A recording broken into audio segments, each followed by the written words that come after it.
serta dibantu dengan perpaduan racikan ramuan herbal yang telah teruji dan terbukti keanggunan dan kemanjurannya. Terapi bulu mata adalah proses pembersihan selaput mata dengan cara meneteskan ramuan khusus mata dan dalam udah tinggal itu aja.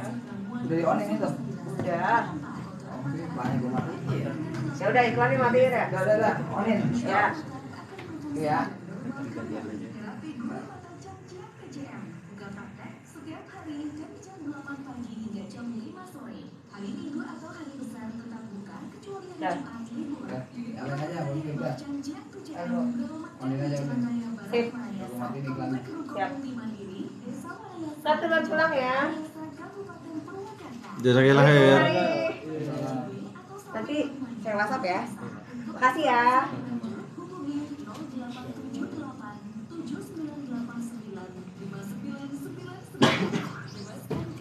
Baru pertama kesini.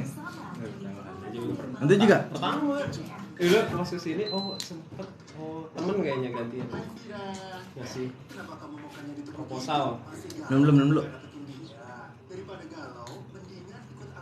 Karena kalau masuk itu radio ntar banyak yang kenal. Tambah banyak sekolah yang wah ada Irosi.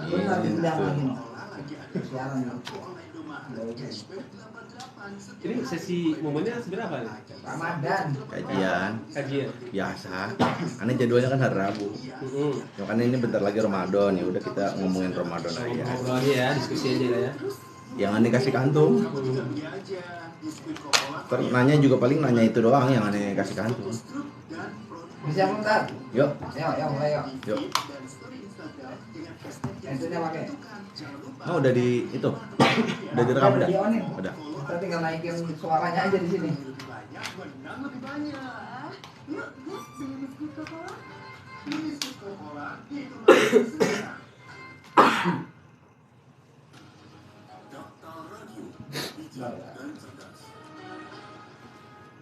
Emang besaran ya suaranya?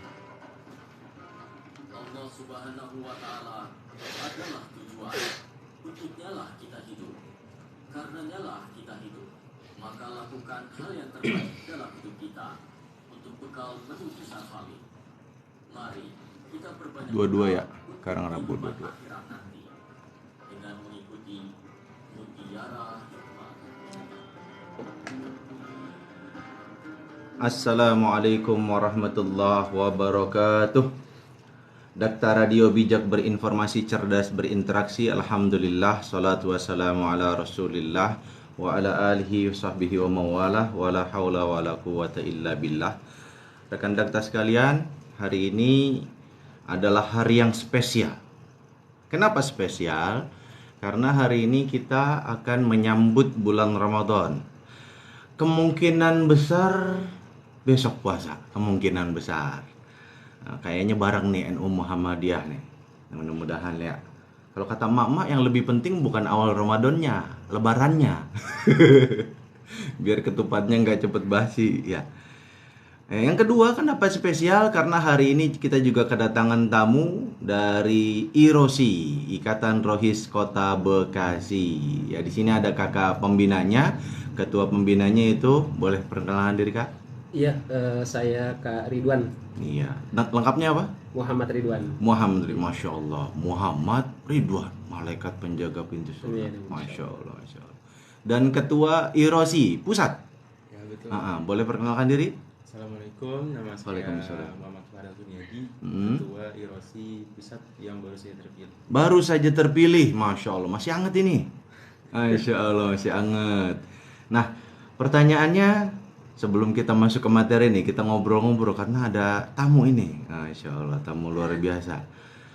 Pertanyaannya, IROSI itu apa? Mungkin banyak dari rekan dakta yang mungkin baru pertama kali dengar kata IROSI. Khususnya yang belum berkaitan langsung dengan dakwah sekolah, kayaknya masih asing tuh IROSI itu. Boleh dikenalkan dulu Kak, IROSI itu apa sebenarnya? Oke, izin menyampaikan terkait jadi IROSI ini merupakan panjangan daripada Ikatan Rohis Kota Bekasi. Untuk tahun 2023 ini masuk ke angkatan 12. Jadi sudah memang lebih dari satu dasawarsa ya. Angkatan Sudah. 12. Berarti pertama kali IROSI tahun 2012. Jadi cukup lama ya existing kami di Kota Bekasi. Jadi memang di awalnya ini memang kalau boleh cerita sedikit nih ya. Ya. Boleh dong. Jadi memang awal ini sebelum terbentuk IROSI ini kita diawali dari adanya Ikatan OSIS Sekota Bekasi di tahun 2011. Oh, jadi pertama IKOSI. Betul, di IKOSI, kemudian IKOSI tahun 2011. setahun sebelumnya. Iya, 1 tahun sebelumnya. Kemudian di tahun mendatang di tahun 2012 Ya. melihat adanya perkembangan kegiatan keagamaan ya, maka kita fokuskan untuk adanya terbentuknya Ikatan Rohis Sekota Bekasi. Dan alhamdulillah sampai sekarang kita masih existing dan tentunya masih menemani teman-teman dan ya membantu untuk meningkatkan produktivitas para pelajar dalam kegiatan keislaman ya, khususnya di sekolah-sekolah seperti itu. Tapi ada hubungan struktural nggak IKOSI sama IROSI? Kalau untuk saat ini memang kita tergabung dalam sebuah organisasi besar yang kita sebut biasanya 4 OPEL. 4 Nah, OPEL, ini apa tuh? Oke, 4 OPEL ini jadi kita ada 4 OPEL itu apa? OPEL itu singkatan daripada organisasi pelajar. Oh gitu. Nah, jadi Bukan merek mobil, bukan? Oh, bukan. Ada OPEL merek mobil. Iya, memang dulu ya ada ya. Iya, iya. Jadi memang jadi IROSI ini memang istilahnya sebuah ikatan rohi dari 4 organisasi yang tergabung dari 4 OPEL. Yang pertama itu ada Ikatan OSIS Kota Bekasi Iya. atau kita sebut IKOSI. Hmm. Cuman yang kedua adalah IROSI, Iya. Ikatan Rohis Kota Bekasi. Kemudian Genosi, Generasi Genosi. OSIS Kota Bekasi. Nah, itu? Nah, ini bedanya tadi sama IKOSI adalah yang Genosi ini untuk organisasi pelajar tingkat SMP. Oh, jadi IKOSI versi SMP. Betul. Ya. Ya. Yang keempat? Dan terakhir aja JMKB, Jurnalistik Muda Kota Bekasi. Nah, itu apa? Nah, jurnalistik ini jadi buat teman-teman atau para pelajar yang memang di sekolahnya ini biasanya ikut ekskul jurnalistik ya atau media gitu. Jadi nanti bisa tergabung juga di organisasi tingkat Kota Bekasi ya. Itu masuk ke namanya tadi JMKB, Jurnalistik Muda Kota Bekasi. Nah, buat teman-teman yang senang kayak gini ya, istilahnya untuk menjadi penyiar, kemudian nanti meliput, dokumentasi dan lain-lain untuk desain, grafis dan lain-lain bisa gabung juga ke JMKB. Oke, satu pertanyaan lagi sebelum kita mulai. Siap. Nah, tadi Farel bilang baru terpilih. Iya. Nah, baru terpilih berarti baru ada rakar baru. Udah. Udah selesai. Udah, alhamdulillah udah selesai. Mm. Kemarin bulan Maret tanggal 12. Kalau boleh perkenalkan kamu dari sekolah mana? Saya dari sekolah SMA Negeri 4 Bekasi. SMA Negeri 4 Bekasi. Saya nggak bisa ya. Nih, bagi teman-teman dari rekan-rekan dari SMA Negeri 4 Bekasi luar biasa. Salah satu siswanya, teman kalian, jadi ketua OSIS Kota Bekasi. Nah, prosesnya gimana tuh sehingga kepilih jadi ketua IROSI pusat? Oke. Jadi sebelumnya ini IROSI ini ngebuka jalur anggota. Yang dimana kan IROSI ini terbagi dari 4 zona, zona 1, 2, 3, dan 4. Nanti di situ kita akan ngadain pemilihan ketua untuk zona dulu. Iya. Nah setelah itu nanti ada beberapa perwakilan yang dikirim ke pusat. Setelah itu perwakilan dikirim ke pusat ini akan musyawarah bersama lagi untuk menjadi ketua pusat. Sekarang kamu kelas berapa? Saya kelas 2 atau kelas 11? Kelas 11. Berarti kamu sebelumnya ketua zona? Enggak, saya bukan ketua zona karena saya baru masuk IROSI itu kelas 11 ini. Oh, jadi ketua IROSI pusat tidak harus disyaratkan jadi ketua zona sebelumnya, enggak? Iya, Oh, tidak. yang penting memenuhi syarat. Betul. Apa aja tuh? Jadi yang pertama itu dia termasuk rohis di sekolah ya. Iya, Nah pastilah. biasanya backgroundnya nih kita juga nggak sembarangan gitu. Kan biasa rata-rata adalah ketua umum rohis di sekolahnya masing-masing. Iya. Nah, Terus? kemudian yang kedua biasanya dia punya background atau latar belakang organisasi yang istilahnya sudah berpengalaman lah. Seperti itu. Ya. Yang ketiga kita melakukan wawancara dan ada beberapa form yang harus diisi ya. Di situ ada terkait kepribadian, kemudian kita wawancara. Akhirnya terpilih dari masing-masing zona atau perwakilan dari zona itu dipilih salah satu menjadi ketua pusat seperti itu. Masya Allah. Jadi memang orang Ya. pilihan lah. Di bincang santai ini kita ada 3 pembahasan nih. Nah, yang pertama kita akan bahas tentang puasa itu sendiri. Yang kedua kita akan bahas tentang keutamaan Ramadan. Dan yang ketiga ini yang paling penting, apa aja yang disarankan atau dianjurkan, dicontohkan oleh Rasulullah untuk kita lakukan untuk mengisi bulan Ramadan kita. Nah, kita mungkin masuk ke materi pertama dulu ya. Yang pertama keutamaan puasa. Kenapa puasa itu menjadi ibadah yang unik? Karena puasa itu adalah perisai. Saya kumpulkan jadi 8 poin. Kenapa puasa ini menjadi istimewa? Yang pertama karena puasa itu adalah perisai. Ketika Rasulullah bicara tentang nikah, itu Rasul bilang, ya ma'syarasy syabab, man istata'a minkumul ba'ah falyatazawwaj. hai pemuda, siapa di antara kalian yang mampu menikah, maka menikahlah. Minkumul ba'ah. Ba'ah itu kemampuan untuk menafkahi, maka menikah. Kalau Kak Ridwan udah nikah? Alhamdulillah. Anaknya? Anaknya alhamdulillah baru satu. Baru satu, alhamdulillah. Mau nambah insya Allah. Insya Allah. Masya Allah, insya Allah. Berkah mudah-mudahan. Kalau ini nggak boleh nikah dulu ya, masih SMA. Ntar dulu, ya. Tapi fa'il lam yastati', barang siapa di antara kalian yang tidak mampu untuk menikah, fa'alaihi bis-shaum, maka harusnya hendaklah ia puasa. Fa'innahu lahu wija', karena sesungguhnya puasa itu baginya adalah wija'. Wija' itu secara tekstual artinya ngebiri, pengebirian. Dan puasa juga fungsinya ya semi ngebiri sebenarnya. Kalaupun kita punya hawa nafsu saat puasa, kata Ustaz Abdul Somad, tenaganya nggak ada. Ya, iya, semi ngebiri gitu. Nah, kalau puasa sebagai perisai itu dalam hadis riwayat Imam Ahmad dikatakan asyamu junnah, puasa adalah perisai. Perisai dari apa? Yastajinnu bihal abdu minan nar, yang memerisai seorang hamba dengan api neraka. Dalam riwayat yang lain dikatakan selama tidak dilubangi. Dalam riwayat yang lain dikatakan selama tidak dilubangi. Di riwayat yang lain dikatakan juga dengan kemaksiatan. Jadi puasa itu adalah perisai selama tidak dilubangi dengan kemaksiatan. Bahkan dalam riwayat yang lain lagi Rasul menyebutkan secara spesifik, ini dosa orang puasa nih banyak dilakukan nih, selama tidak dilubangi dengan kemaksiatan berupa ghibah. Nah, ini kadang-kadang orang kalau puasa mah ya, dosa-dosa yang lain mungkin bisa tahan, tapi kalau dosa yang satu lagi tuh, yang ghibah itu, aduh, itu berat itu kayaknya. Banyak orang melakukan, nauzubillah min dzalik. Oke, jangan sampai kita termasuk orang yang melakukan perbuatan ghibah, karena nanti akan melubangi perisai itu. Yang kedua, kenapa puasa itu menjadi unik? Poin kedua adalah puasa bisa memasukkan hamba ke surga. Alaika bis-shaum fa innahu la mithlalah. Diwajibkan atas kalian berpuasa untuk Ramadan. Kalau konteksnya bukan Ramadan, hendaklah kalian berpuasa.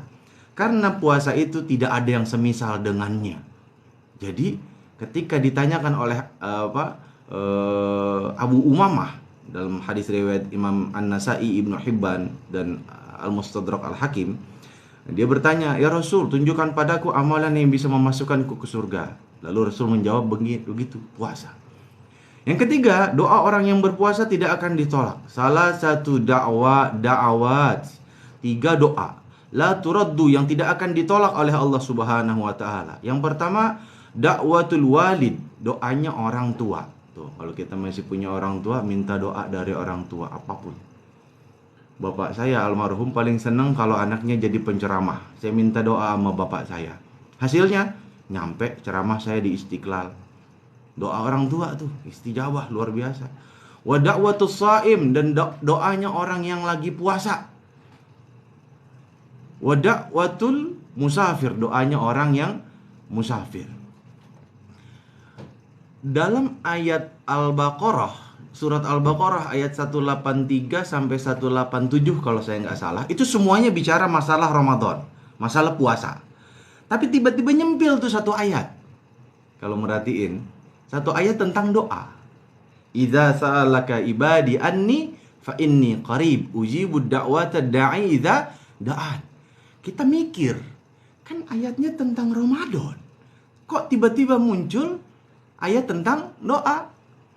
Nah, kalau kata para ulama menunjukkan bahwa doa itu adalah amalan yang ntar masuk ke poin tadi amal ibadah yang disunahkan. Lalu puasanya orang yang berpuasa punya 2 kegembiraan. Lalu poin kelima, hadisnya sama soalnya. Bau mulut orang yang puasa lebih harum dari baunya misk. Kalau Kak Ridwan sama saya manggilnya Abang Farel apa nih?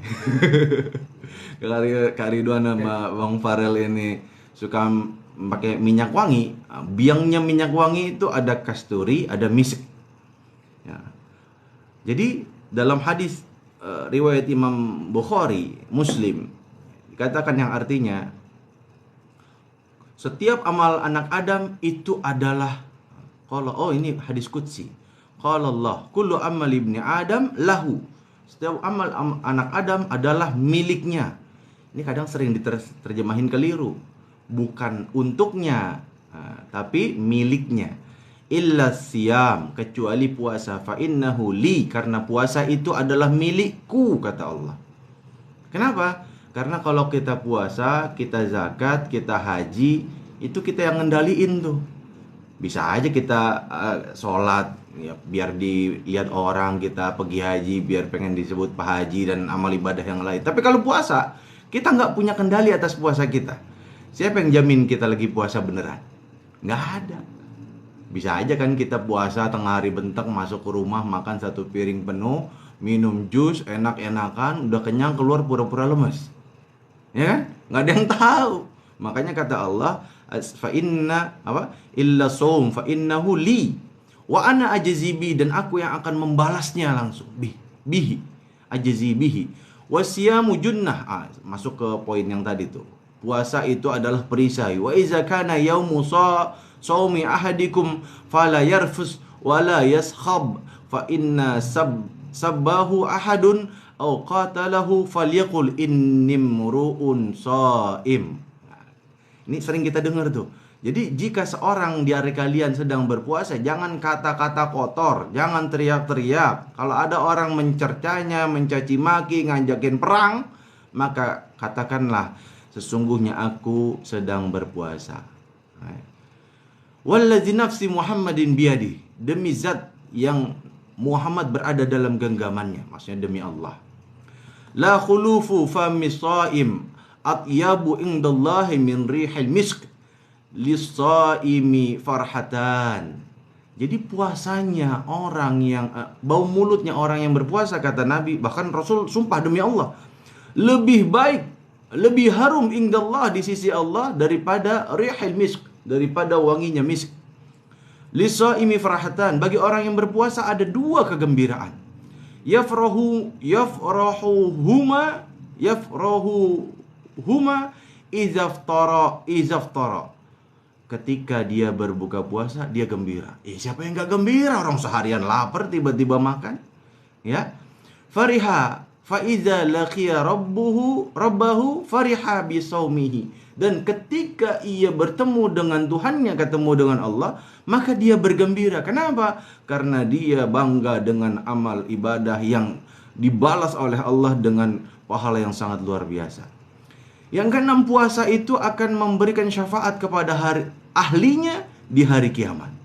Dalam riwayat Imam Ahmad Al-Hakim, ya, diriwayatkan bahwa as-siyamu wal-Qur'an, puasa dan Al-Quran, yashfa'ani lil abdi yaumal qiyamah, akan memberikan syafaat kepada hamba Allah di hari kiamah. Yaqulus siyam, berkatalah puasa itu. Nanti puasa, pahala puasa di hari kiamat akan menjelma menjadi makhluk yang bisa ngomong kepada Allah Subhanahu wa taala.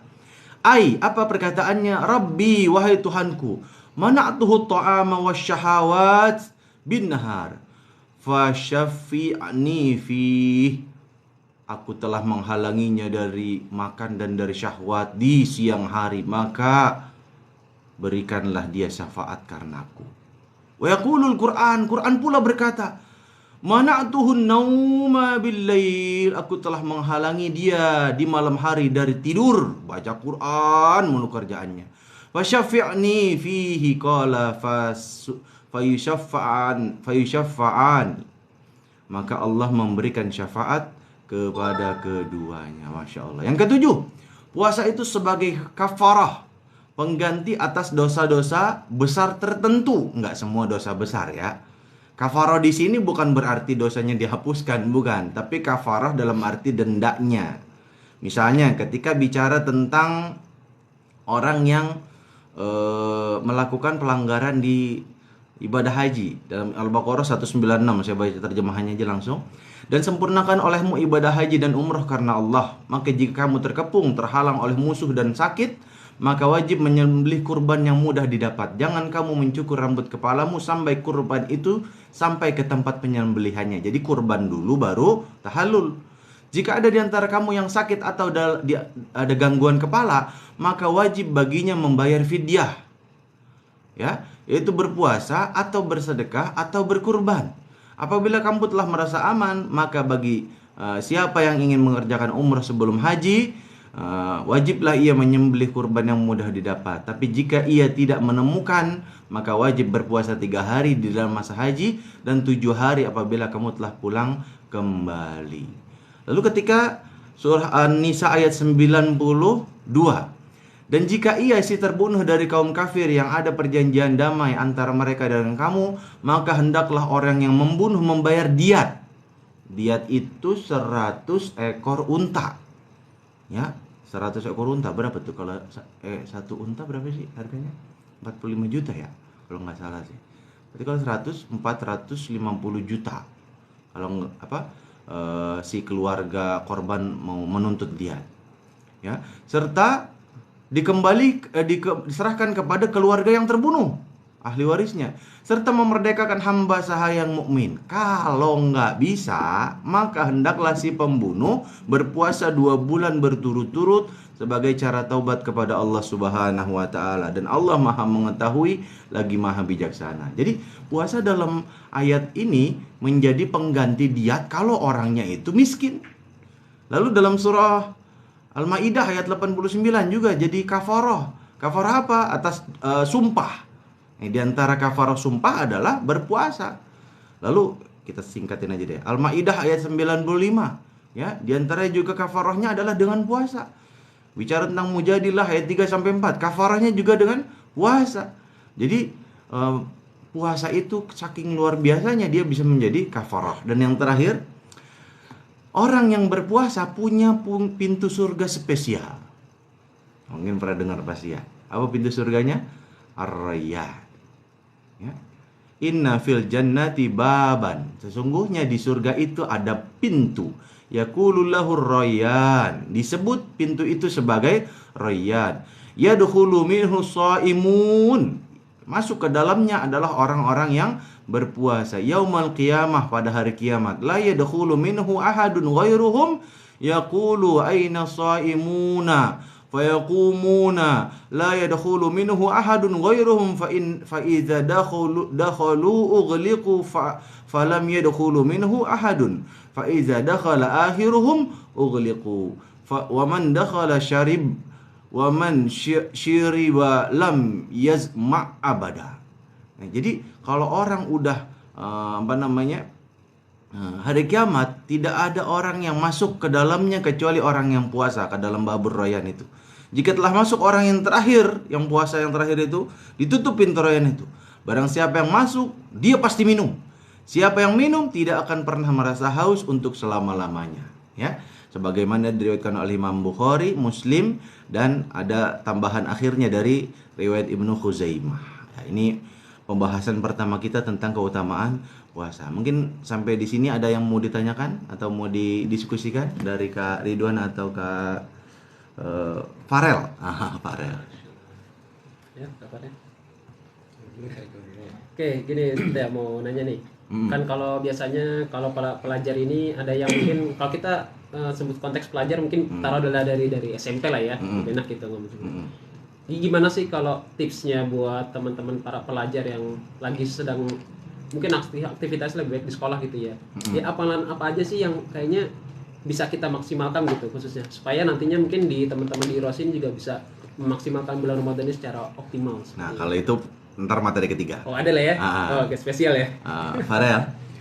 Aku mau nanya aja, kan puasa ini bisa dibilang mengganti dosa besar ya? Tertentu. Tertentu. Nah, kalau misalnya dosa besar contohnya seperti melakukan zina ataupun pembunuhan, apakah dia bisa dihapus dengan hanya puasa saja atau dia perlu juga sholat taubat atau taubat-taubat yang lain? Nah, yang dia maksud kafarah dalam hadis tadi, dalam ayat-ayat tadi itu adalah kafarah denda. Karena ada kafarah yang artinya penghapusan dosa. Itu dalam hadis, beda lagi tuh. Ntar kita bicara materi kedua ada tuh tentang kafarah Ya, Ramadan kepada Ramadan menghapus dosa itu ada. Nah, kafarah yang dimaksud tadi adalah kafarah dalam arti denda. Jadi kalau orang nggak mampu bayar diat, maka kafarahnya masih pengganti dari diatnya itu adalah puasa. Gitu. Nah, misalnya orang nggak mampu bayar dam berupa kambing, ya udah kafarahnya puasa. Nah, orang kafarah dari sumpah-sumpah palsu, ya puasa, ya gitu. Jadi dalam hal-hal tertentu, kalau orang nggak mampu membayar denda, maka gantinya adalah puasa. Ya, poin yang tadi saya sampaikan adalah saking luar biasanya puasa sampai dia bisa menggantikan denda yang harusnya dibebankan kepada orang yang pertama melakukan pelanggaran dalam ibadah haji, yang kedua melakukan pembunuhan dalam konteks tadi atau dosa-dosa lain yang tentu harus ada nasnya, ada dalilnya. Adapun tentang zina itu nggak pakai kafaroh. Zina itu kafarahnya ya taubat. Nggak ada orang zina kalau 1 kali zina ntar dosanya diampuni kalau udah puasa 3 hari, nggak ada itu. Zina itu taubat. Taubat itu syaratnya 3. Yang pertama, ngaku bahwa dia salah, dia udah ngelakuin maksiat. Yang kedua, nyesel karena udah pernah melakukan perbuatan maksiat. Yang ketiga, dia berjanji untuk tidak melakukannya lagi. Itu namanya taubat. Dan dosa-dosa yang lain itu berlakunya itu. Makanya tadi saya katakan hanya tertentu, ya. Oke, sebelum kita lanjut, saya mau tanya lagi tentang irosi. Kita jeda dulu dikit nih materinya. Tentang irosi. Ketika nanti bulan Ramadan secara khusus, ada nggak dari ketua irosi pusat atau mungkin pembina mungkin bisa jelaskan, ada nggak program yang diluncurkan spesial Ramadan? Ya. Apa tuh? Oke, jadi insya Allah rencananya bulan Ramadan ini nanti ada acara Ramasi. Apa tuh? Atau Ramadan bersama Irosi. Nah, ini acaranya ada 2 kegiatan. Yang pertama adalah kita bagi-bagi takjil kepada masyarakat sekitar. Lalu juga kita bakal ngadain buka bersama untuk seluruh anggota Irosi dan juga pengurus Irosi. Jadi takjil dan buka bersama. Selain itu, untuk di Ramadan itu aja. Iya. Yang pusat. Kalau yang zona beda lagi ya. Iya. Nah, jadi gini, memang ini tambahan aja. Memang pengalaman dari beberapa kegiatan. Jadi memang kebetulan saya ini sudah 7 tahun ya. 7 tahun jadi pembina Irosi. Waduh, udah berapa periode tuh?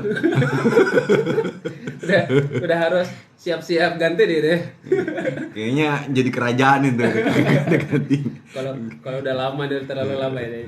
Jadi memang sebelumnya memang kita bisa maksimalkan juga ya. Jadi memang teman-teman ini melakukan tarhib ya. Beberapa kegiatan memang kita tarhib memang. Jadi di periode-periode sebelumnya itu jadi Irosi ini memang ada kegiatan tarhib. Akan tapi karena memang teman-teman kemarin baru pekan lalu mengadakan kegiatan raker. Jadi makin kesini kan bulan Ramadan semakin cepat ya. Iya. Sedangkan tahun 10 hari lebih cepat. 10 hari lebih cepat gitu. Makanya sedangkan pemilihan ketua Irosi ini terbentuknya biasanya sekitar di awal-awal tahun. Biasanya. Nah, biasanya seperti itu. Jadi kita belum ada kesiapan untuk tahun ini. Jadi kita maksimalkan saja di bulan Ramadannya.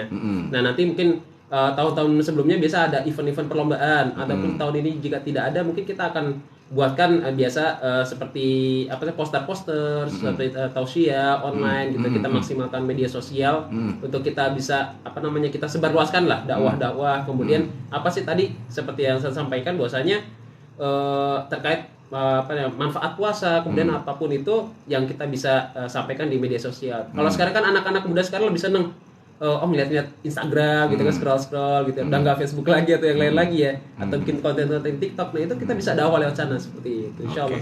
Iya, masya Allah, luar biasa. Kita lanjut ya, materi kedua tentang keutamaan bulan Ramadan. Yang pertama, Ramadan adalah syahrun mubarak. Qad ja'akum Ramadan syahrun mubarak. Telah datang bulan Ramadan, bulan yang penuh berkah. Jadi hadis riwayat Imam Ahmad, ya. Iftaradallahu alaikum, Allah mewajibkan atas kalian siyamahu, puasa. Tuftahu fihi abwabul jannah. Dibuka dengan bulan Ramadan itu pintu-pintu surga. Apa maksudnya dibuka pintu surga? Bukan pintu surga dibuka tutup, bukan itu maksudnya. Maksudnya orang di bulan Ramadan Allah menjadikan mereka mudah untuk melakukan amal ibadah yang menuntut mereka menuju surgaannya Allah Subhanahu wa taala. Wa yughlaqu fihi abwabul jahim. Ya, dan ditutup pintu-pintu neraka. Maksudnya Allah di bulan Ramadan membuat orang-orang itu jadi malas ngelakuin perbuatan maksiat. Wa tughallan fihi asyayatin, dan setan-setan dibelenggu. Fihi lailatun khairum min alfi syahr, di dalamnya ada malam yang lebih baik daripada 1000 bulan. Ya pasti tahu lah ya. Inna anzalnahu fi lailatul qadr wa ma adraka ma lailatul qadr. Ma lailatul qadr. Lailatul qadri khairum min alfi syahr. Yang dimaksud adalah Lailatul Qadar. Mudah-mudahan kita semua dapat Lailatul Qadar. Yang kedua, Allah Subhanahu wa taala mengabulkan semua doa dan Allah membebaskan penghuni neraka pada setiap malam bulan Ramadan. Dalam hadis riwayat Imam Tirmizi yang artinya Rasul bersabda yang artinya jika awal Ramadan tiba maka setan dan jin dibelenggu, pintu neraka ditutup, tidak ada satu pintu pun yang dibuka. Sedangkan pintu surga dibuka dan tidak ada satu pun yang ditutup. Lalu ada seruan dari malaikat pada bulan Ramadan. Wahai orang yang menginginkan kebaikan, datanglah. Wahai orang yang menginginkan kejahatan, tahanlah atas dirimu. Pada setiap malam Allah membebaskan orang-orang dari neraka. Masya Allah. Yang ketiga, penembus dosa nih yang tadi saya katakan. Ini kafarah dalam arti dosanya ditebus. Kalau tadi kafarah dalam arti pengganti dari denda. As-salawatul khams, salat 5 waktu, zuhur ke asar, asar ke maghrib dan seterusnya. Wal jumu'ah ila jumu'ah, Jumat yang satu ke Jumat yang lain. Ramadan ila Ramadan, Ramadan satu ke Ramadan yang lain. Mukaffiratun ma bainahunna idza jatanabal kabair. Jadi dosa kita dari Ramadan ke Ramadan, Jumat ke Jumat, salat ke salat itu dihapuskan oleh Allah Subhanahu wa taala. Syaratnya seandainya kita menjauhi dosa-dosa besar. Jadi yang diampuni di sini adalah dosa kecil. Dosa besar tetap wajib taubat. Yang keempat, Ramadan melipat gandakan pahala apapun ibadah yang di dalamnya. Tidak ada di bulan lain yang seluar biasa Ramadan. Ya mungkin ada, tapi nggak setiap bulan seperti itu. Misalnya Muharram gitu ya, tapi nggak semua. Dalam hadis riwayat Imam Ibnu Khuzaimah, Sahih Ibnu Khuzaimah, namanya kitab Sahih Ibnu Khuzaimah, walaupun tidak semua ulama mengatakan hadis di situ semuanya sahih. Tapi dalam hadis ini sahih. Wahai kalian manusia, telah datang pada kalian bulan yang mulia. Di bulan tersebut terdapat malam yang lebih baik dari 1000 bulan. Puasanya dijadikan sebagai kewajiban, salat malamnya dijadikan sebagai sunnah. Siapa yang melakukan kebaikan di bulan tersebut, seperti ia melakukan kewajiban di waktu yang lain. Coba. Kita sholat zuhur, pahala sholat zuhur nggak bakalan bisa digantikan dengan pahala sholat duha walaupun 1000 rakaat. Kenapa? Karena sholat duha itu pahala sholat sunnah sebanyak apapun sholat sunnahnya nggak mungkin bisa menggantikan pahala sholat wajib.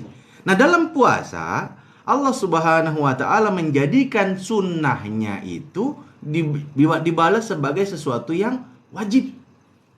Luar biasa. Siapa yang melakukan kewajiban pada bulan tersebut sama seperti dia melakukan 70 kewajiban di bulan yang lainnya. Luar biasa. Kita ngelakuin yang sunnah dibalas dengan seolah-olah kita ngelakuin yang wajib pahalanya. Kalau kita ngelakuin yang wajib dikali lipat 70 kali. Luar biasanya bulan Ramadan.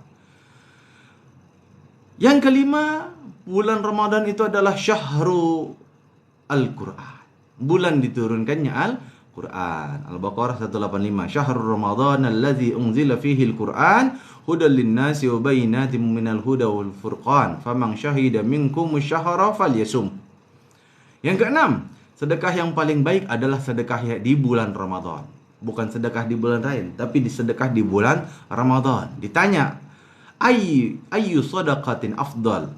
Wahai Rasul, sedekah apa yang paling afdal? Qala sadaqatun fi Ramadan. Sedekah di bulan Ramadan. Maka bagi teman-teman nih, rekan-rekan Irosi sekalian yang dengar dimanapun berada, nih Irosi punya program apa tadi? Berbagi takjil. Apalagi takjil. Wah, ntar ada tuh di materi ketiga tuh insya Allah tuh. Ya, ini waktunya nih sedekah nih. Ya, kita infakkan harta kita, sampein ke Irosi. Insya Allah dijadikan oleh mereka harta kita itu dijadikan untuk berbuka puasa orang. Kalau kita ngasih orang buka puasa, belum tentu mereka mau nerima. Ya, karena biasanya kan gengsi, ngapain lu ngasih gue buka puasa, gue juga punya duit. Tapi kalau yang ngasih Irosi, insya Allah orang di jalan pasti nerima, berebutan bahkan itu ya. Yang ketujuh, puasa di bulan Ramadan itu senilai dengan puasa 10 bulan. Masya Allah. Dalam hadis riwayat Imam Muslim, barang siapa yang sudah melakukan puasa Ramadan kemudian menambahkan dengan puasa 6 hari di bulan Syawal, seolah-olah ia telah puasa sepanjang tahun. Masya Allah. Yang terakhir di materi kedua ini, orang yang melaksanakan umrah di bulan Ramadan, maka seperti ia melaksanakan ibadah haji. Haji itu kalau nggak salah antriannya 40 tahun ya. Yang terakhir itu. Udah lama banget ya. Iya. Itu kalau kita umur saya 34, kalau daftar haji sekarang kalaupun punya duit itu nunggu 40 tahun. Apa masih hidup ya? Nah, kalau kita umrah di bulan Ramadan dikasih Allah sebagai pahala ibadah haji. Masya Allah. Jadi kalau yang punya kecukupan rizki, nah, boleh tuh. Nah, itu keutamaan bulan Ramadan. Saking luar biasanya sampai Allah menjadikan begitu banyak keistimewaan di bulan Ramadan. Mungkin sampai di sini ada pertanyaan dulu sebelum kita masuk materi ketiga. Mungkin ini mau nanya aja. Kan ketika bulan Ramadan itu maka setan-setan akan dibelenggu. Ya, tadi. Atau diikat ya. Tapi Ya. kenapa sekarang masih bingung? Kenapa masih aja ada orang yang tetap melakukan maksiat di bulan Ramadan? Padahal setan udah dibelenggu nih, tapi kok masih aja gitu. Siapa yang menggoda manusia di bulan Ramadan? Ini kayak pertanyaan wajib tahunan ini. Sama kayak pertanyaan kalau orang habis subuh lalu tidur, lalu tidurnya ya mimpi basah, apakah puasanya batal? Itu pertanyaan tahunan itu. Nah, jadi jawabannya dua sebenarnya. Kenapa orang di bulan Ramadan masih ada yang maksiat padahal setan dibelenggu? Jawaban pertama, karena orang maksiat alasannya belum tentu hanya karena setan. Bisa jadi karena dia syahwat, bisa jadi karena hawa nafsu yang diturutkan dan seterusnya. Jadi faktor yang menyebabkan orang maksiat itu ada banyak. Di antaranya lagi syubhat. Bisa jadi dia nggak karena syahwat enggak, tapi karena syubhat. Otaknya salah paham. Dia terpengaruh oleh kesesatan. Akhirnya dia melakukan maksiat, nauzubillah min dzalik. Yang kedua, bisa jadi dia setan itu sendiri. Kan setan itu nggak selalu jin. Setan itu minal jinnati wan nas. Syayatinul insi wal jin. Setan dari kalangan manusia dan jin. Jadi setan itu adalah oknum yang baik dari manusia dan jin yang mencoba menyesatkan manusia dari jalan Allah. Iblis ketika iblis menolak untuk sujud penghormatan kepada Nabi Adam, Allah sebut iblis sebagai iblis. Azazil disebut sebagai iblis, bukan sebagai setan. Karena di titik itu dia nggak menyesatkan siapapun. Tapi ketika dia mencoba menggelincirkan Nabi Adam, mencoba menipu Nabi Adam, maka Allah sebut sebagai setan, padahal dia juga. Jadi yang dimaksud setan adalah baik manusia maupun jin yang mencoba menyesatkan manusia dari jalan Allah. Bulan puasa bukannya ngabuburit, malah bareng pacar, ya boncang-bonceng, aurat kagak ditutup, pakaian merecit, ya malah pacaran nunggu buka puasa. Ya, berarti dia setannya. Ya. Tadi Karibulan? Belum? Siap. Ntar yang ketiga ya. Siap. Oke. Sebelum masuk ke materi ketiga, saya mau tanya dulu nih, gantian saya yang nanya. Irosi ini udah ada di semua sekolah apa belum sih? Oke. Jadi sebenarnya Irosi ini belum ke banyak sekolah ya. Maksudnya hampir semua kota Bekasi ada Irosi. Cuman nggak semua sekolah masuk Irosi itu. Nah, maka itu dari kita seperti nyambung dari jawaban Karituan, kita mungkin misalnya nggak ngadain event besar seperti lomba-lomba, maka kita maksimalin dakwah. Nah, banyak sekolah-sekolah yang mungkin masih nggak ada rohisnya, maka di situ tugas Irosi untuk masuk ke sekolah itu. Jadi sekolah yang belum ada rohis, dia join rohis di luar sekolahnya. Jadi bisa jadi dengan salah satu siswanya atau beberapa siswa masuk irosi, maka akan muncul tuh rohis dari sekolah tersebut baru muncul. Jadi ya gitu. Jadi irosi ini sudah banyak di sekolah-sekolah Bekasi, dan walaupun misalnya nggak ada, itu tugas kita untuk nyampaikan itu. Oke, sekarang ke Karidwan nih. Kan Karidwan ini ketua irosi 80 periode. 80 sampai sampai aku di sana deh. Udah bukan 3 periode lagi, bukan? Nah, pertanyaan saya, jumlah SMA, SMK sekota Bekasi itu berapa? Nah, kalau Kira-kira sekarang, aja, kira-kira. kira-kira ini memang lebih dari 100 lah ya, Kak. Termasuk 1000 enggak? Enggak sampai lah, enggak sampai. 100, 200, Iya, 200. antara itu. Iya, antara. Nah, dari antara 100 200 itu yang udah gabung irosi, kalau berdasarkan datanya Karidwan, antara berapa kira-kira? Kalau untuk tahun ini nih. Kurang lebih. Nah, kalau tahun ini kita memang jadi gini, memang ini ada sebuah anomali ya, Kak. Untuk tahun ini nih. Jadi memang dari tahun-tahun sebelumnya itu banyak banget yang udah gabung di irosi, ada terutama dari saya pejabat tuh di angkatan ke-6 ya. Tapi memang tahun ini agak spesial karena kenapa? Karena memang jadi kegiatan-kegiatan keirosian ini kan tadi sifatnya masih banyak yang offline ya di awalnya itu. Nah, untuk saat ini jadi kita baru setelah pandemi Covid gitu, jadi pandemi Covid dari 2020, 2021. Jadi 2022 sampai sekarang ini kita masih untuk belajar bertahap kembali. Kita melaksanakan kegiatan-kegiatan secara tatap muka atau offline ya, seperti di sekolah-sekolah gitu. Jadi memang kalau sekarang ini belum terlalu banyak. Jadi kemarin itu juga pendaftar kita di irosi kebetulan untuk tahun ini jadi memang belum banyak dari sekolah-sekolah. Jadi mungkin ini juga buat teman-teman para pelajar muslim atau anak-anak Rohis yang lagi denger nih siaran ini ya. Jadi memang yuk kita sama-sama gabunglah ke irosi ya. Terutama dari teman-teman nanti bisa bergabung bersama komunitas yang mungkin saat ini sudah lama existing ya. Jadi ntar bisa gabung juga ke zona-zona gitu. Jadi kita ada sini ada 4 zona.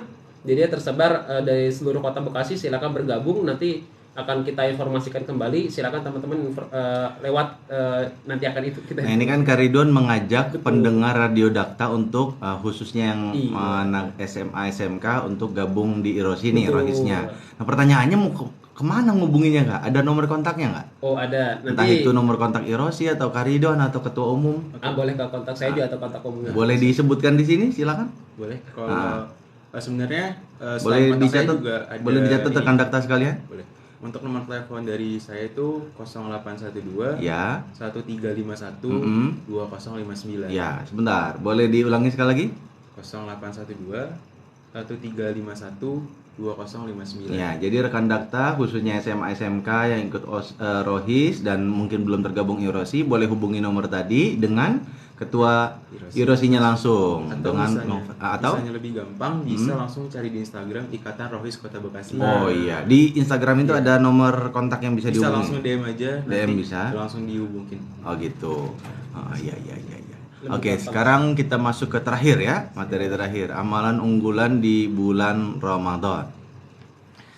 Yang pertama tentu adalah qiyamul lail ya. Dari Abu Hurairah radhiyallahu anha, man qama ramadhana imanan wa ihtisaban ghufira lahu ma taqaddama min dzambi. Apa tuh qiyamul lail di bulan Ramadan?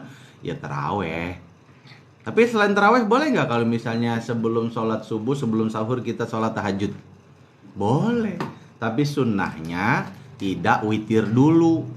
Karena sunnahnya witir itu di akhir. Tapi kalau witirnya udah terlanjur sholat tarawih, ya nggak apa-apa, nggak dosa. Kan lebih baik. Nggak haram nggak. Yang kedua sedekah. Tadi dalilnya udah, ditambah lagi apa yang dicontohkan oleh Nabi. Dalam hadis riwayat Imam Bukhari dan Muslim, Nabi Muhammad adalah orang yang paling gemar bersedekah, kata Siti Aisyah. Semangat beliau di bulan Ramadan lebih membara lagi dalam bersedekah. Ya, tatkala itu malaikat Jibril bertemu dengan beliau. Jibril menemui beliau setiap malam bulan Ramadan, mengajarkan Al-Quran, dan Rasul adalah orang yang paling semangat dalam melakukan berbagai macam kebaikan seperti angin yang berhembus luar biasa. Yang ketiga, tilawah Al-Quran. Setiap Ramadan kita wajib punya target. Saya tidak katakan wajib khatam, tapi katakan wajib punya target. Ya entah targetnya berapa juz, syukur-syukur bisa khatam 1 bulan. Yang udah biasa khatam sekali mungkin bisa 2 kali. Kita berkaca lah Imam Syafi'i. Imam Syafi'i setiap Ramadan berapa kali khatamnya, coba ayo. Ada yang tahu? Imam Syafi'i setiap Ramadan khatam Al-Quran 60 kali. 1 hari 2 kali khatam. Habis sholat subuh tuh Imam Syafi'i baca Quran 1 kali khatam. Habis sholat taraweh baca Quran 1 kali khatam. Luar biasa. Kita ya nggak usah sampai 60 kali lah, minimal 60 juz 2 kali khatam itu luar biasa. Ya, tilawah Al-Quran. Lalu hadis riwayat Imam Bukhari, ini karena waktunya udah terbatas kita langsung aja. Nah, poin keempat, iktikaf. Ya, dalam hadis riwayat Imam Bukhari Muslim dari Abdullah bin Umar, Rasulullah beriktikaf di 10 hari terakhir bulan Ramadan. Ya. Jadi 10 hari terakhir bulan Ramadan disunahkan untuk iktikaf. Kalau ketika beliau udah menjelang akhir-akhir hayat beliau, kalau nggak salah ada hadis lain 20 hari di bulan Ramadan. Ya, mau 20 hari, mau 1 bulan penuh iktikaf juga nggak ada masalah. Para ulama ada yang bilang iktikaf itu ya wajib bermalam. Ini jadi 1 hari 1 malam itu minimal iktikaf. Tapi ada ulama yang paling ringan itu mengatakan setiap kita masuk masjid diniatkan iktikaf, iktikaf udah. Nah, kita ngambil yang paling ringan aja dah. Pokoknya setiap kita masuk masjid, saya niat iktikaf karena Allah Ta'ala. Udah. Sampai batas mana? Ya semampu kita. Dulu saya waktu masih bujangan, target saya. Pokoknya 1 kali Ramadan, target 1 kitab tafsir. Ya, waktu itu kan 1 tahun saya nabung, beli. Misalnya tahun ini tafsir Ibnu Katsir, habis itu tafsir Jalalain. Pokoknya setiap nabung Ramadan tafsir baca tafsir. Waktu masih semangat itu. Wow, sekarang mah udah nyari duit aja udah. Ya, dagang segala macam ngajar. Yang kelima, umroh tadi ya. Umroh di bulan Ramadan. Yang keenam, memberi makan untuk orang yang berbuka puasa. Dalam hadis riwayat Imam Tirmizi, Abu Daud, banyak ini Masya Allah. Man fattara sha'iman, barang siapa yang memberi makan kepada orang berpuasa, kana lahu mislu ajrin ghaira annahu la yanqusu min ajri sha'imi syai'a, yaitu maka baginya pahala seperti orang yang berpuasa tersebut tanpa mengurangi pahala orang yang berpuasa itu sedikit juga. Masya Allah. Orang yang bukan ngasih makan loh, ngasih buka puasa. Jadi walaupun cuma sekedar korma 3 butir, air gelas, ya, itu udah cukup mereka buka puasa, udah dapat tuh pahala orang yang puasa, kita dapat. Masya Allah. Ya, rekan dakta sekalian, jangan lupa. Kalau yang punya kelebihan rezeki, gabung ke Irosi, sekaligus kita niatin buat ngasih makan orang buka puasa. 7, mengakhirkan sahur. Nah, sahur itu pembeda antara puasanya orang Islam dengan puasanya orang kafir. Orang kafir puasa, tapi mereka nggak sahur. Kalau kita puasanya sahur. Nah, ada salah satu agama puasanya itu 8 ketemu 8. Kalau jam 8 pagi dia puasa, jam 8 pagi juga baru buka puasa. Begitu. Sekarang nggak ada. Itu zaman sebelumnya. Kalau kita justru pembeda antara kita dengan orang ahli kitab itu adalah sahur. Man arada ayyasumu yatasahhar bi syai'in. Barang siapa yang mau puasa hendaklah ia bersahur dengan sesuatu. Tasahharu fa inna fis sahuri barokah. Sahurlah kalian karena sungguhnya di sahur ada berkah. Yang terakhir mulu ngomongnya. Ini terakhir dari terakhir ini. Menyegerakan berbuka dan berdoa. La yazalun nasa bi khairin ma'ajjalul fitra. Manusia akan selalu berada dalam kebaikan selama mereka menyegerakan berbuka. Hadis riwayat Imam Bukhari dan Muslim. Nah, setiap Ramadan nih selalu nih ada orang debat. Debat tentang apa doa buka puasa. Nah, itu tuh yang paling kayaknya diulang-ulang tapi ya, kok nggak pinter-pinter gitu. Kok nggak pinter-pinter gitu itu. Ya. Ada yang bilang doa buka puasa itu yang benar adalah zahabaz zama wa batalatil uruq wa sabatal ajru insyaallah. Benar. Hadisnya riwayat Imam Abu Daud. Benar, nggak salah. Yang salah adalah kalau nyalahin orang lain. Ya, nyalahin orang lain. Yang baca doa doa buka puasanya Allahumma lakasumtu wa ala rizqika aftartu. Kenapa salah? Kan riwayatnya sama. Yang tadi Zahabaz Zoma'u Abu Daud. Yang ini Abu Daud. Yang tadi Abu Daud 2357. Yang ini 2358. Lah itu atas bawah gitu loh. Nah, kenapa yang satu terima satu tolak? Sementara semua ulama ahli hadis itu sepakat bahwa hadis riwayat Imam Abu Daud sebagaimana pengakuan beliau sendiri, Imam Abu Daud, bahwa semua hadis dalam sunnahku bisa diamalkan. Beliau tidak katakan semuanya sahih, tapi bisa diamalkan kecuali 4 hadis. Tapi ini nggak masuk dalam 4 hadis itu. Jadi mulai sekarang yuk kita jadi orang cerdas, jadi orang bijak. Kan Dakta kan cerdas berinformasi, cerdas berinteraksi, bijak berinformasi. Ya, jadi dua-duanya ada, dalilnya nggak usah permasalahkan mau pakai yang mana, mau pakai yang mana. Baca dua-duanya nggak masalah. Kalau saya pribadi baca dua-duanya. Kalau Allahumma lakasumtu bika amantu ala rizkika aftartu bi rahmatika ya arhamar rahimin, itu sebelum saya masuk tuh. Sebelum saya masuk makanan tuh. Lalu ketika masuk makanan baru saya baca zahabaz zama wa batalatil uruq wa sabatal ajru. Karena lihat artinya. Telah basah tenggorokan. Artinya kan minum dulu. Iya, berarti dua-duanya bisa kita amalin. Sebelum buka puasa, lalu buka puasa, doa, dua-duanya diamalin. Enggak ada masalah. Maafin muskilah. Mungkin ada yang tanyakan terakhir sebelum kita tutup. Pas ini jam 5. Semangat jam 5 ya. Ada? Terakhir? Nih, ini biasanya yang umum juga nih ya rata-rata ya. Jadi banyak bukan ini kayak kita ngeliat umum. Jadi lebih afdal mana nih bagi kita yang ingin melakukan sholat sunnah tarawih ya? Karena ada juga yang nyari 8, ada yang oke sekalian 11 gitu kan. Kemudian ada yang 23. Ini tapi terkait bacaan, Ustaz. Apa tuh? Ya, terkait bacaan ada yang 23 tapi cepat, ada 3 tapi lama. Nah, ini kita sebaiknya seperti apa ya untuk kayaknya sekarang untuk memperbaiki lah Ramadan kita lebih baik daripada ibadah bulan Ramadan sebelumnya. Berarti ada 2 poin. Pertama jumlah rakaat, yang kedua batasan bacaan. Ya. Yang pertama tentang rakaat. Tentang rakaat ada 3 pendapat ulama. Yang pertama mengatakan bahwa salat tarawih itu 11 rakaat termasuk witir. Tapi ini kalau kita lihat dalilnya hadis riwayat Siti Aisyah. Berarti yang diomongin Siti Aisyah apa? Salat malamnya Nabi, bukan salat tarawih. Kalau salat tarawih kan masa di rumah, di masjid dong. Ya. Nah, kalau yang mengatakan 20 rakaat ditambah 3 jadi 23 bersama witir, nah itu mengikuti af'alnya Umar bin Khattab. Lalu Umar mengatakan hazihi ni'matil bid'ah. Hazihi ni'matil bid'ah. Ini adalah sebaik-baik bid'ah, maksudnya bid'ah hasanah.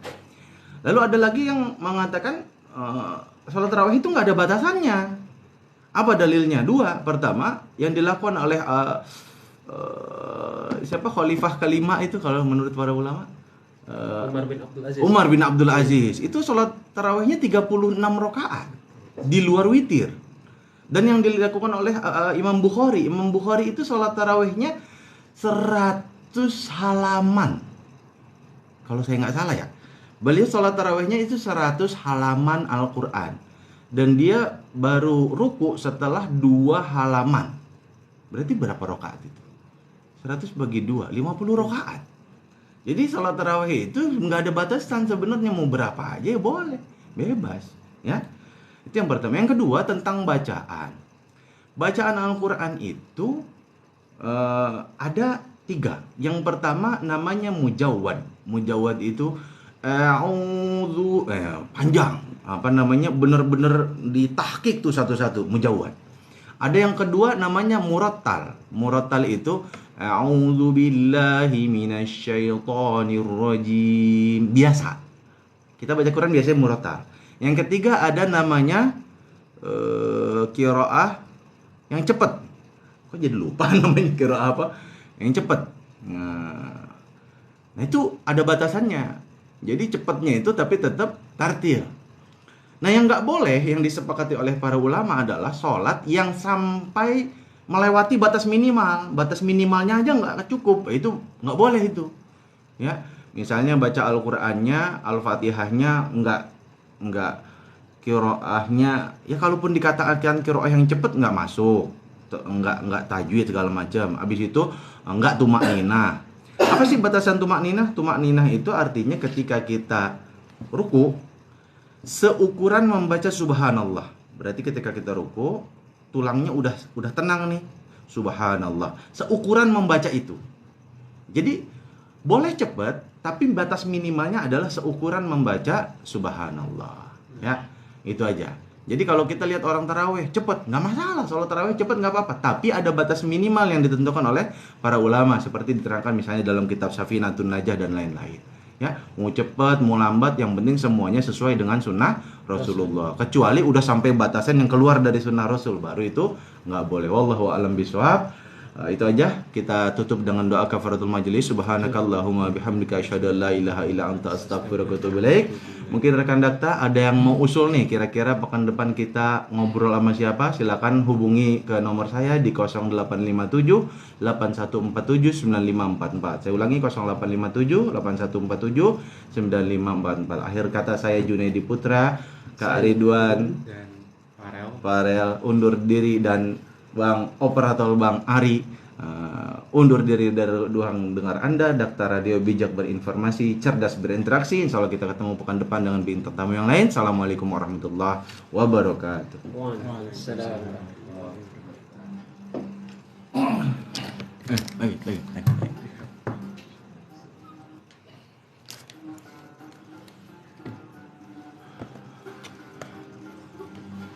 Assalamualaikum Ustaz, kalau sholat tarawih 11 rakaat sah apa enggak? Sah. Sah. Oh ya, itu belum dimatiin ya? Nanti saya bakal menyimpan deh.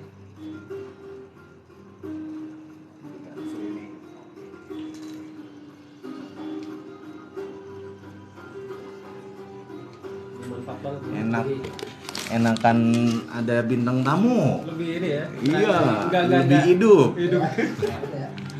Ada ya? Selama ini sendiri kayak gimana gitu ya. Terus kan depan ngundang siapa ya? Rekan Dakta, Bupati Kabupaten Mamuju Provinsi Sulawesi Barat Sutina Suhardi meminta para pedagang tidak mempermainkan harga untuk meraih keuntungan di bulan suci Ramadan 1444 Hijriah. Ia mengatakan pemerintah di Mamuju berharap tidak ada lagi kenaikan harga sembako di pasar kota Mamuju menjelang Ramadan ini. Menurut dia, pemerintah di Mamuju akan terus memantau harga sembako bersama sejumlah instansi vertikal seperti BPOM, Mamuju, Bank BI, perwakilan Subal, Kepala BPS Kabupaten Mamuju, serta TNI dan juga Polri. Kementerian Perhubungan telah merancang regulasi pembangunan